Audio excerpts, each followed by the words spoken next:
मुक्त एवं दूरस्थ शिक्षा की प्रकृति। विभिन्न विद्वानों की परिभाषाओं से दूरस्थ शिक्षा की प्रकृति के कुछ तत्व उभर कर आए हैं। दूरस्थ शिक्षा की प्रकृति में दूरस्थ शिक्षा एक नवाचार है जो कि परंपरागत शिक्षा प्रणाली से तुलना में अत्यंत उदार है। दूरस्थ शिक्षा में शिक्षण व्यवहार व अधिगम व्यवहार में सीधा संपर्क नहीं होता है। इसमें छात्र की उपस्थिति से संबंधित क्रियाएं यदा कदा सम्मिलित हैं। नंबर 3, इस विधा में श्रम विभाजन एवं संगठनात्मक सिद्धांतों का प्रयोग करके उसे तर्क संगत बनाया जाता है। नंबर 4, इसमें उच्च स्तरीय व स्व अधिगम सामग्री के निर्माण पर विशेष बल दिया जाता है। नंबर 5, दूरस्थ शिक्षा को नियोजन किसी शैक्षिक संस्था एवं संगठन द्वारा किया जाता है। इस प्रकार यह व्यक्तिगत अध्ययन से भिन्न है। इस प्रणाली में शिक्षक कक्षा तथा विद्यालय की आवश्यकता नहीं पड़ती है। नंबर 6, इसमें आयु एवं समय की आबद्धता नहीं है, ये आवश्यकता आधारित है। इसमें शिक्षक एवं शिक्षार्थी दोनों एक दूसरे से अलग होते हैं और आपस में सीधा संपर्क एवं प्रत्यक्ष संवाद नहीं या न्यूनतम रहता है। दोनों दूर रहकर अपने दायित्वों का निर्वहन करते हैं। नंबर 8, दूरस्थ शिक्षा में विद्यार्थियों को स्वनिर्मित वातावरण में स्वनिर्देशित स्व अधिगम पर का अवसर दिया जाता है। नंबर 9, शिक्षार्थियों को अधिगम सामग्री के संप्रेषण के लिए मुद्रित तकनीकी संचार माध्यमों का प्रयोग किया जाता है, जैसे रेडियो, दूरदर्शन, वीडियो, कैसेट्स तथा कंप्यूटर सहायिका अधिगम प्रिंटेड पत्र पत्रिकाएं प्रयुक्त होते हैं। नंबर 11, इस प्रणाली में शिक्षक एवं शिक्षिकाओं के माध्यम द्विपक्षीय संपर्क बना रहता है। शिक्षक की सामग्री के प्रस्तुतिकरण को समाकलित एवं संप्रेषित करता है। नंबर 12, यह प्रणाली शिक्षार्थियों की आवश्यकता एवं व्यवसाय अनुरूप उसके ज्ञान एवं कौशल में वृद्धि करने तथा उसमें परिमार्जन लाने के लिए पुनः शिक्षण का अवसर प्रदान करने में सक्षम है। नंबर 13, विद्यार्थियों का अपने ही समूह के सदस्यों से अलगाव रहता है। ये शिक्षण व अधिगम का एक औद्योगिकृत रूप है। यह शैक्षिक प्रक्रिया का व्यक्तिकरण को बढ़ावा दे। मुक्त एवं दूरस्थ शिक्षा के समकालिक प्रत्यय। दूरस्थ शिक्षा के संप्रत्यय को स्पष्ट समझने की आवश्यकता है क्योंकि कई समकालिक शब्दों जैसे गैर परंपरागत शिक्षा, अनौपचारिक शिक्षा, मुक्त शिक्षा, पत्राचार शिक्षा, दूरस्थ शिक्षा आदि मिलते जुलते हैं। इससे स्पष्ट है कि दूरस्थ शिक्षा शब्द को लेकर भ्रांतियां हैं।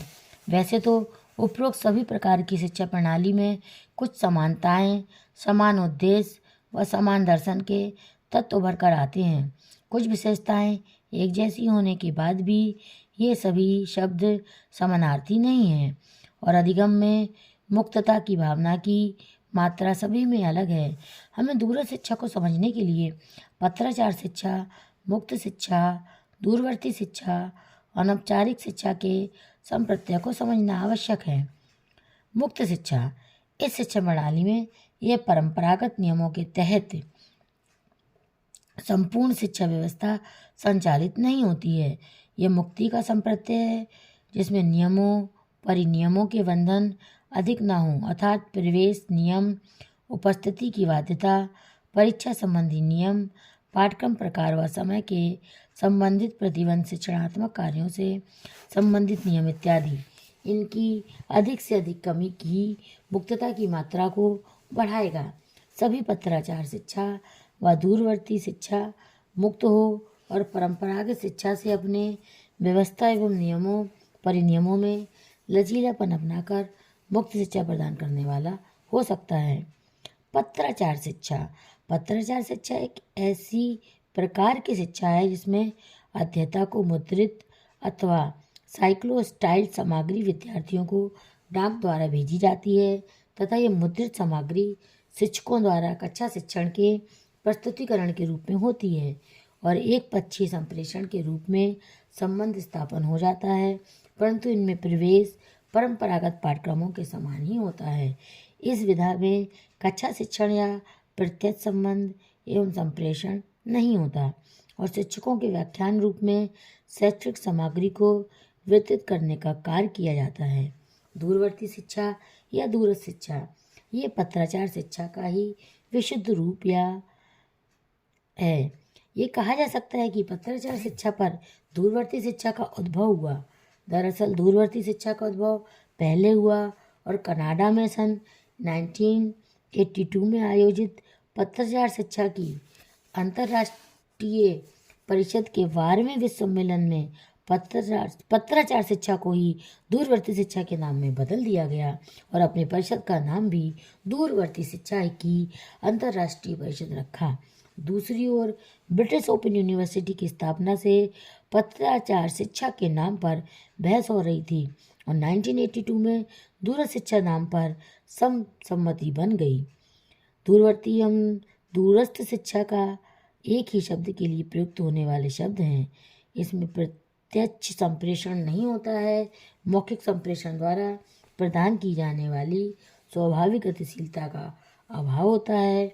इसमें शिक्षक की उपस्थिति से संपन्न होने वाली शैक्षिक जीवंतता की कमी के दोष से युक्त होती है, पर शैक्षिक अधिगम सामग्री को प्रत्यक्ष संप्रेषण प्रणाली के तत्वों में वृद्धि करके छात्रों के अधिगम अनुभवों के परिवेश के अनुरूप निर्मित करके पूर्ण करने का प्रयास करती है।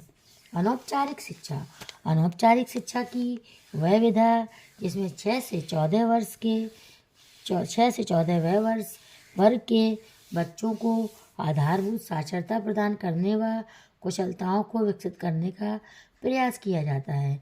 विशेषकर स्कूल न जाने वाले बच्चों के लिए जिन्होंने पढ़ाई छोड़ दी है, ये शिक्षा परंपरागत रूढ़िवादिता एवं जटिलताओं से मुक्त होती है।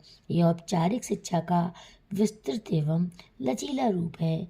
इसमें समय, स्थान, सत्र एवं प्रवेश नियमन सरल एवं लचीले तथा व्यापक होते हैं। यह सामाजिक मांग व सुविधा के अनुसार ही दी जाती है।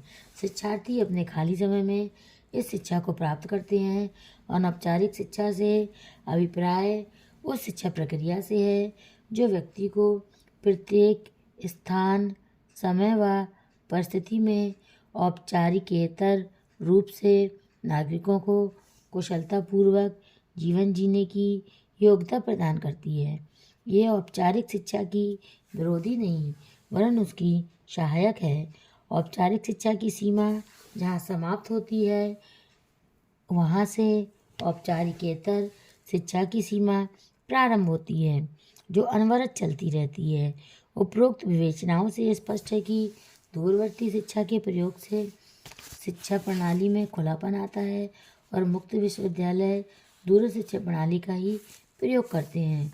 अंतर्राष्ट्रीय स्तर पर मुक्त अधिगम के स्थान पर दूरस्थ शिक्षा शब्द का प्रचलन अधिक है और कुछ छोटे शब्द भी बोले जाते हैं जिनमें भ्रम न हो, अतः उनकी चर्चा नीचे की जा रही है।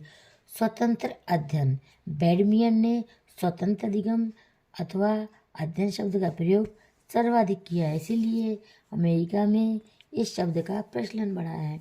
बाह्य परिसर अध्ययन विद्यालय के अंदर प्रदान किए जाने वाली परंपरागत शिक्षा से अलग हटकर दी जाने वाली शिक्षा को ही बाह्य परिसर अध्ययन कही जा सकती है।